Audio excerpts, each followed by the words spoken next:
데살로니가 교회의 두 번째 문제가 무엇이었냐면 1장에서는 교회의 박해와 환란과 핍박이 몰아닥치는데 이제 그 내부로 적 그리스도의 활동이 본격적으로 이제 시작되게 됩니다. 그런데 이 문제는 데살로니가 교회가 겪고 있는 문제는 오늘 현대 교회들이 겪고 있는 또 동일한 문제와 고민이기도 합니다. 종말과 재림을 기다리는 교회 안에 또 거짓된 가르침, 불법의 활동, 그래서 결국은 하나님을 비방하고 이 땅에 오신 예수 그리스도를 부인하게 하는 적 그리스도의 활동이 놀랍게도 세상이 아니라 교회 안에서 일어나고 있다는 사실입니다. 오늘 데살로니가 교회에 어떻게 일어났냐면 2장 1절에 보면 형제들아 라고 얘기하죠. 데살로니가 교회 성도들은 정말 예수님의 오심을 간절히 기다렸던 교회와 또 성도들이었습니다. 그런데 우리 형제들아 너희가 너희에게 구하는 것은 주 예수 그리스도의 강림하심과 우리가 그 앞에 모이게 되는 일에 대하여 2절에 보면 혹자들이 영으로 혹은 또는 말로 혹은 또 우리에게서 받았던 편지를 근거로 주의 날이 이미 이르렀다. 주께서 이미 강림하셨다. 라고 하는 얘기를 들어도 성도들아 너희들의 마음이 쉽게 흔들리거나 두려워하거나 하지 말라라고 바울이 권면해요. 왜 그러냐면 이 과도한 이 종말에 대한 신앙을 이제 옆에서 부추기고 선동한 겁니다. 예수가 오실 것인데 이미 오셨단다. 너무 당황스럽지 않습니까? 저와 여러분이 그렇게 예수님이 오실 것을 기다리는데 이미 오셨다는 겁니다. 대체 우리에게 안 나타나시고 누구에게 오셨는가? 그리고 그 숨은 예수를 찾으려고 정말 혈안이 됩니다. 이제 혼란이 됩니다. 이 데살로니가 교회의 성도들은 데살로니가 전서에서는 성도들이 너무 늦게 오신다. 예수님이 오시기 전에 죽은 형제들은 어떻게 하느냐라고 당황했다면 이제 데살로니가 후서에는 아니다. 이미 오셨다라고 하니까 또 당황한 겁니다. 주의 재림을 경험하지 못했기 때문에 이 성도들의 신앙이 막 흔들리는 겁니다. 그리고 두려워지는 겁니다. 그런데 바울이 얘기합니다. 그렇게 두려워할 필요는 없다. 근데 이 성도들이 그럴 수밖에 없는 게 그냥 왔단다가 아니라 그 근거로 제시하는 게 2장 2절에 영으로 성령의 계시를 받았다라고 근거를 댄단 말입니다. 혹은 말로 성경을 이상하게 해석하다 보니까는 날짜가 딱딱 정확하게 떨어지더란 말입니다. 10월 28일.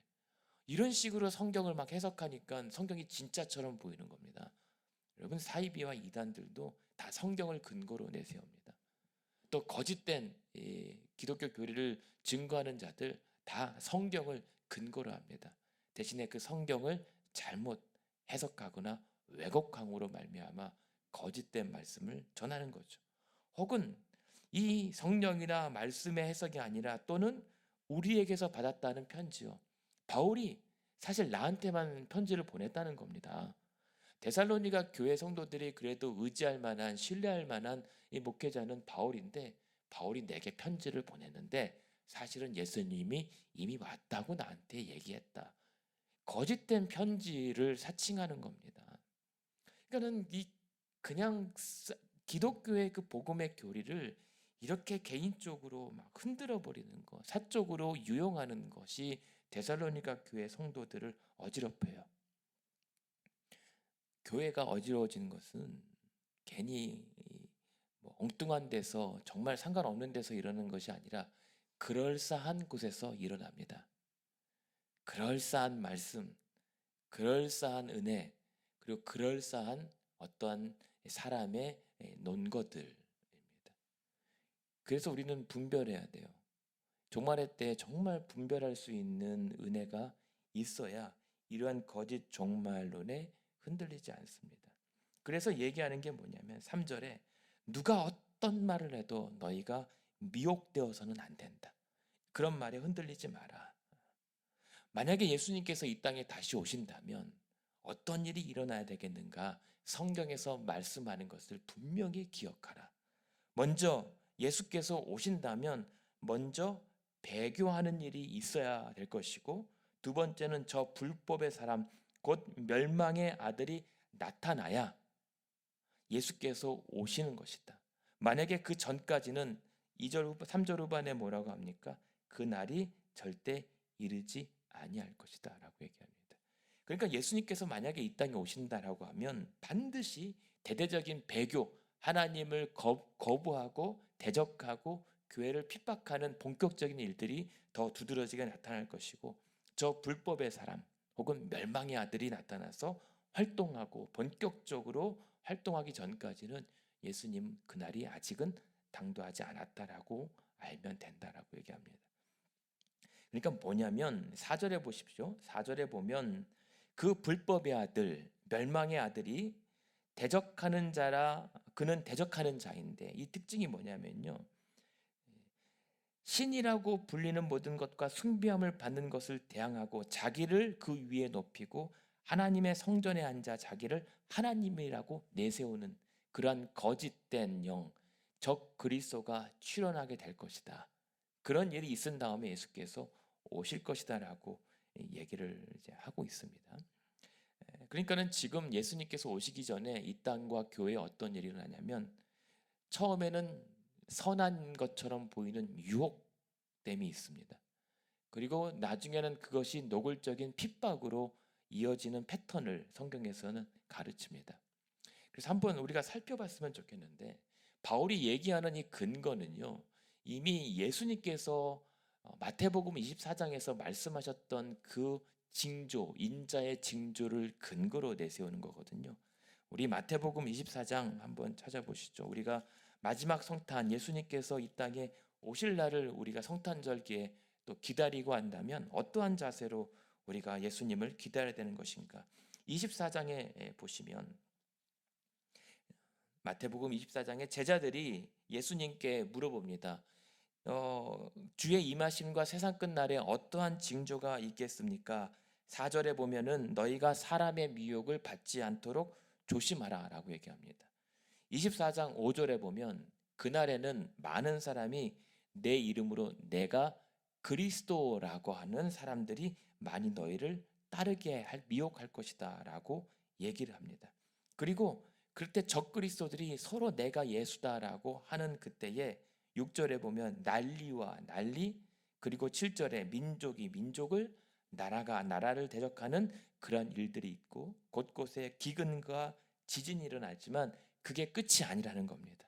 8절에 보면 그것은 시작이고, 9절에 보면 그때에 사람들이 너희를 환난에 넘겨 너희를 죽일 것이고, 너희 제자들 믿는 자들이 모든 민족에게 미움을 받게 될 것이고, 그때 많은 사람이 실족하게 되고 서로 잡고 서로 미워할 것이다.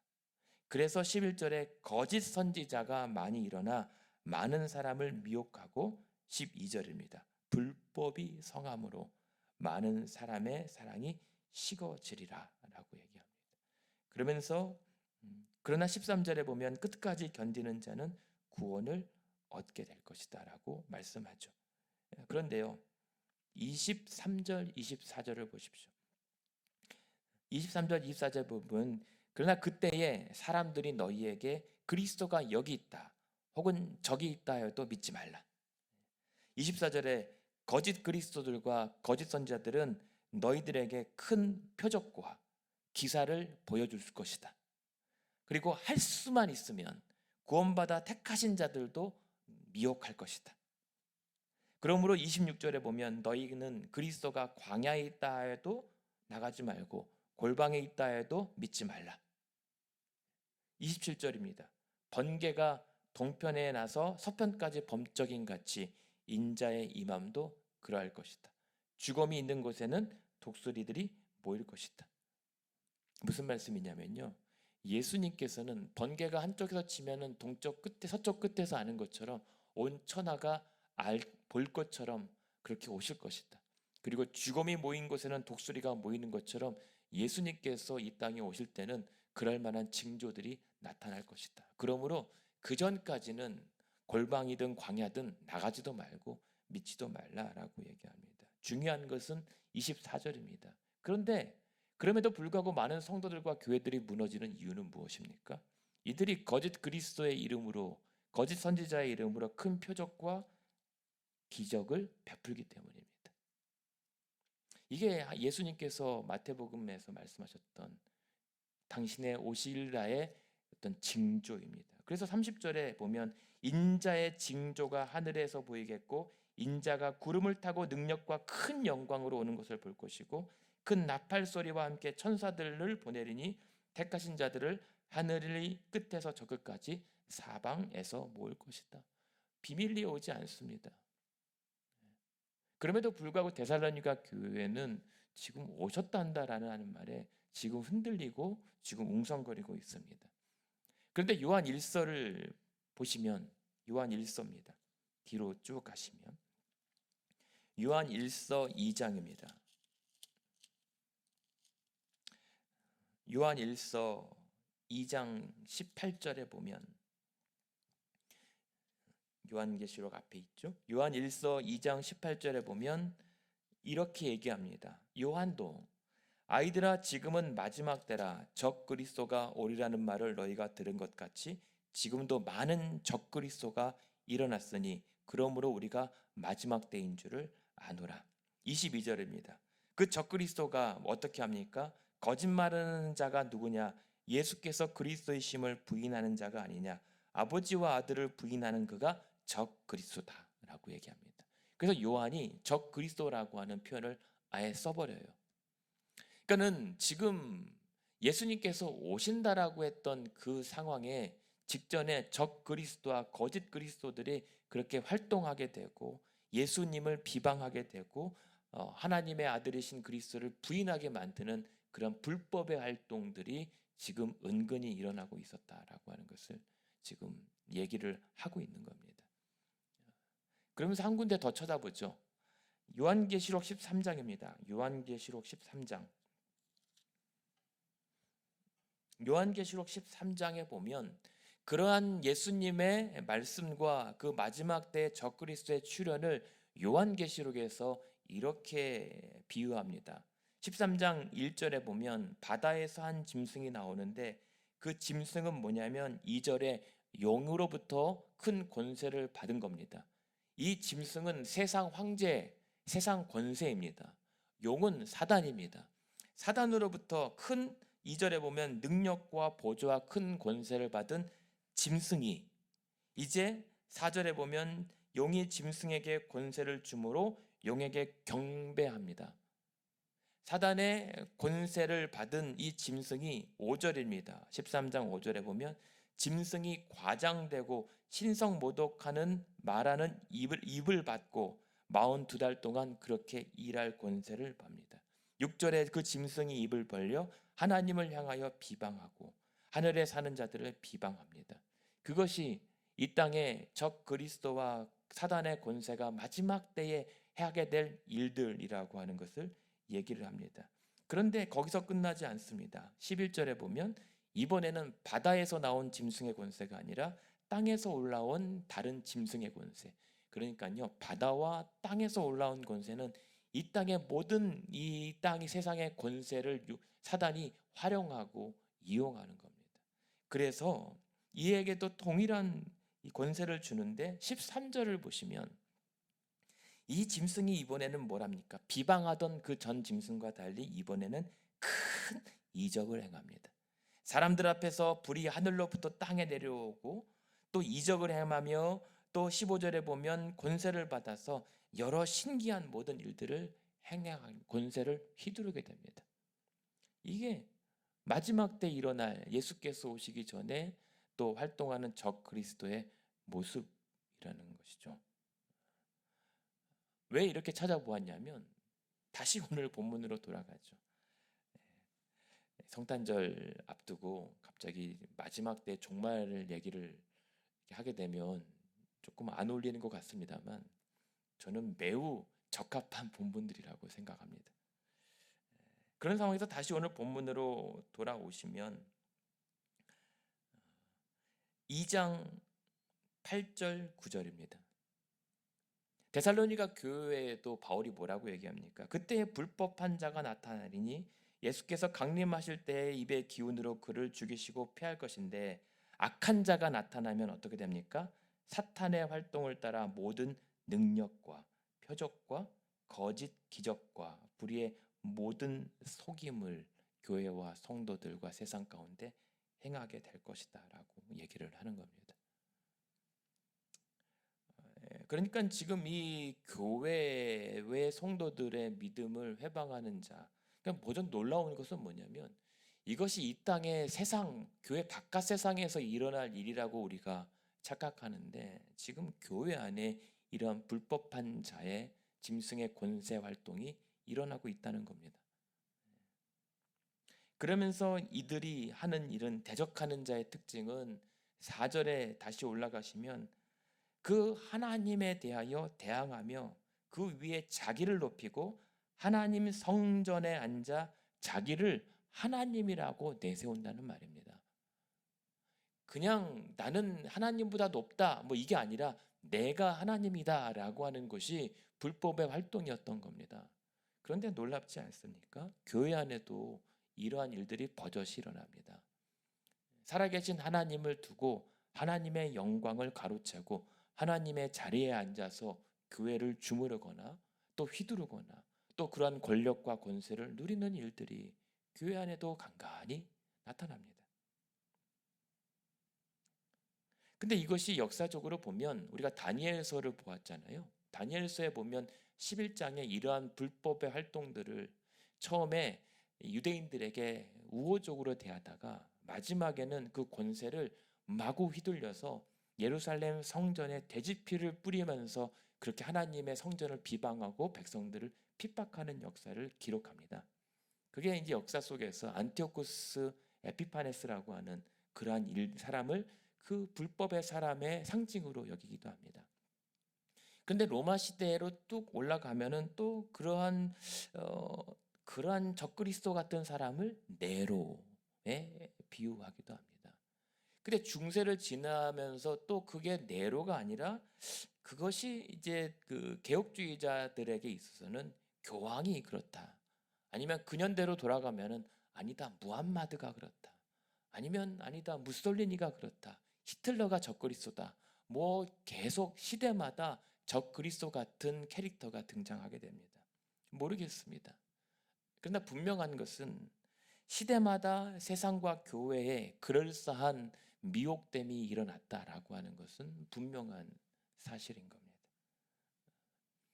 교회가 그러한 시대의 핍박과 유혹에 시달려 왔다는 사실.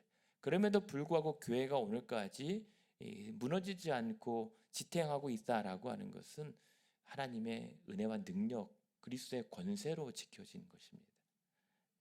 그래서 지금 6절에 보면 너희는 지금 그로 하여금 그의 때에 나타나게 하여 막는 것이 있는 것을 아나니. 그런데 놀라운 것은 이게 뭐냐면, 적그리스도가 그렇게 교회와 성도를 괴롭히면 그리스도께서 얼른 오셔서 교회를 지키고 성도들을 건져내시는 것이 맞는 것 같은데, 오히려 그 적그리스도의 활동을 그냥 내버려 두는 것처럼 하고 계시다라고 하는 겁니다.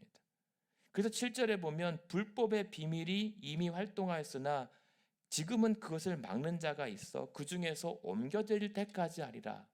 이 말은 그리스도의 적그리스도의 활동을 하나님께서 당장 심판하실 것 같고, 그런 일들이 버젓이 횡행하는데도 하나님의 섭리로 그것을 틀어막고 있다는 겁니다.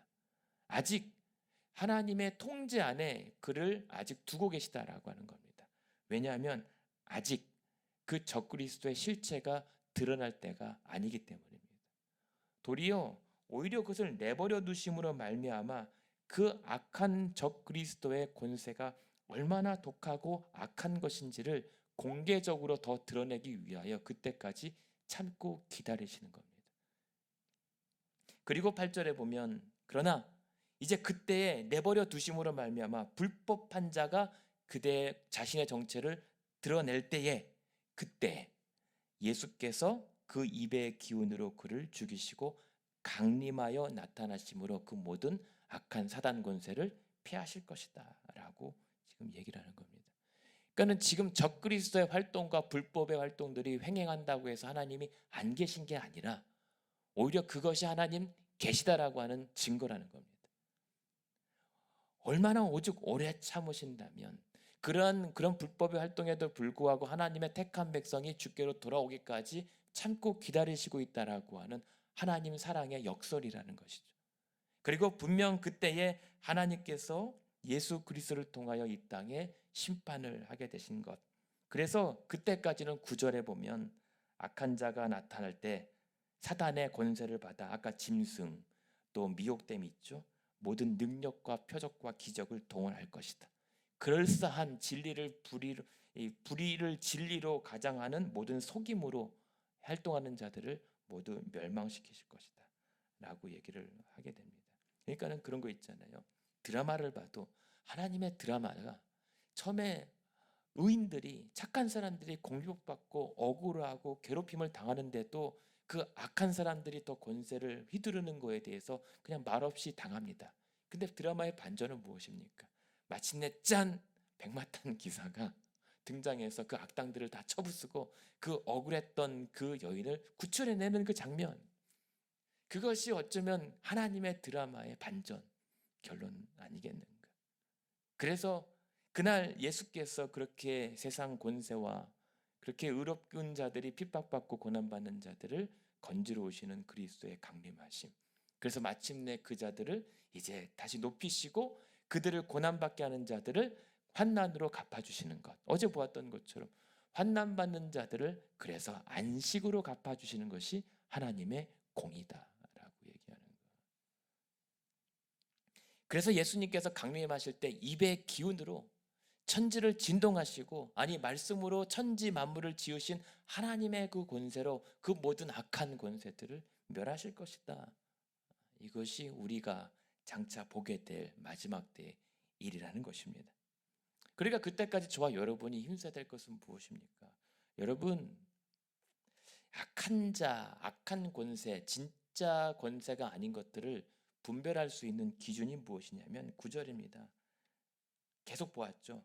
능력에 속지 마시고 표적에 미혹되지 마시고 기적 따위에 마음 빼앗기지 마십시오.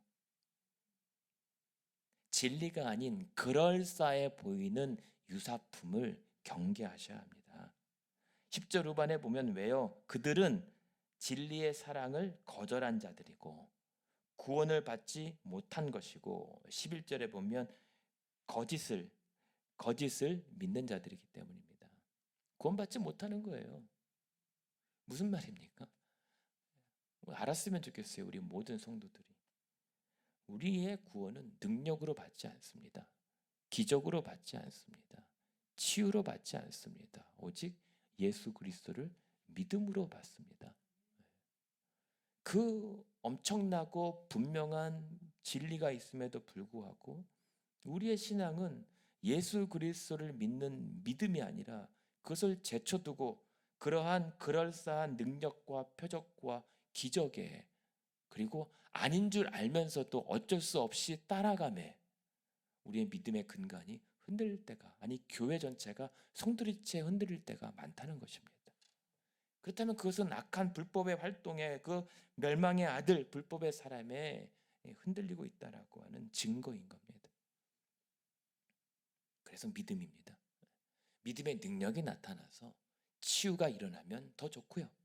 그러나 믿음의 능력으로 말미암아 치유가 일어나지 않아도 그리스도를 믿는 믿음이 유효하다면 더 큰 기적인 겁니다. 그래서 12절에 보면 진리를 믿지 않고 불의를 좋아하는 모든 자들이 그렇게 마음껏 하도록 내버려 둡니다. 그래야 저들의 그 온갖 추악함들이 다 드러나게 될 것이니까. 밑바닥까지 다 털어낸 다음에 어떻게 하시려고요? 12절 후반에 보면 결국에는 모든 그런 자들로 하여금 심판받게 하려고 보고 계신다.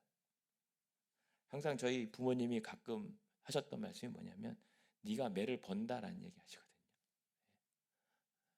그것이 하나님의 유기입니다. 하나님의 내버려 두심. 그것이 심판인 겁니다. 그래서 요한복음 3장 18절을 가끔 인용하는 것은 예수 그리스도를 믿으면 멸망하지 않고 영생을 얻는다라고 하는 16절의 말씀 이하에 18절에 꼭 같이 보셔야 되는 게, 그러나 그 예수 그리스도를 믿지 않으면 이미 심판을 받은 것이다라고 하는 것이 그 얘기입니다. 저와 여러분은 그래서 이미 믿고 있기 때문에 그 심판으로부터 면받은 겁니다. 그러니까 오히려 그러한 세상 권세와 불의를 좋아하고 진리를 믿지 않는 자들의 이 세상의 악인의 형통함, 이것을 보면서, 그 불의를 기뻐하는 자들을 보면서 뭘 우리는 느껴야 되냐면, 하나님의 은혜를 거두시면 우리가 얼마나 추악하고 더럽게 되는지를 보게 되는 겁니다. 하나님의 은혜가 아니었으면, 그리스도의 십자가의 그 구원이 아니었으면, 나도 저 가운데 있었겠구나, 얼마나 저렇게 비로하고 얼마나 저 멸망의 자식들처럼 저렇게 살고 있을지를 오히려 반면교사를 삼게 되는 겁니다. 악인의 형통함을 그래서 부러워하지 말라. 악은 어떤 모양이라도 취하지 않는 것이 도리어 우리가 취할 태세인 거죠. 근데 왜 우리가 닮아가려고 합니까? 교회가. 성도들이 왜 그런 기적과 미혹에, 오히려 그런 다음에 어떻게 하는 줄 아십니까? 사단은 그렇게 싹 끌어들인 다음에 하나님을 비방하게 돼요. 성전에 앉아서 그래서 마침내 자기가 하나님보다 높다라고 얘기합니다. 아니, 나를 믿으라고 자기가 하나님 행세하는 것이 다 그것이 적그리스도의 권세와 활동인 겁니다. 교회에서 하나님 아닌 것을 예배하지 마십시오. 교회에서 하나님 아닌 것을 숭배하지 마십시오. 예수 그리스도 아닌 것을 믿지 마십시오. 그래서 얘기하는 것이 2장 13절에 성도들에게 가르치는 겁니다. 주께서 사랑하시는 형제들아, 성도들아, 그러나 그러한 세상에 적 그리스도의 활동에 횡행함에도 불구하고 13절에 보면 우리가 함께 마땅히 하나님께 감사할 이유는 무엇입니까? 그런 중에도 우리가 그들의 미혹됨에 휩쓸리지 않고 처음부터 첫 번째, 우리를 택하신 하나님의 선택에 있고, 두 번째는 그러한 우리를 오늘도 성령의 거룩하게 하시는 인도하심이 있고, 세 번째는 그 진리를 믿게 하심으로 말미암아 구원받게 하신 것, 이것이 우리가 오늘 마땅히 그럼에도 기적이 없어도 치유가 없어도 감사할 수 있는 근거인 겁니다. 그래서 14절에 보면 네 번째, 그렇게 우리의 복음으로 우리를 불러주신 것, 그래서 마침내는 우리 주 예수 그리스도의 영광을 얻게 하시는 것, 이게 오늘도 우리의 감사고 교회의 성도의 마땅한 감사의 조건인 겁니다.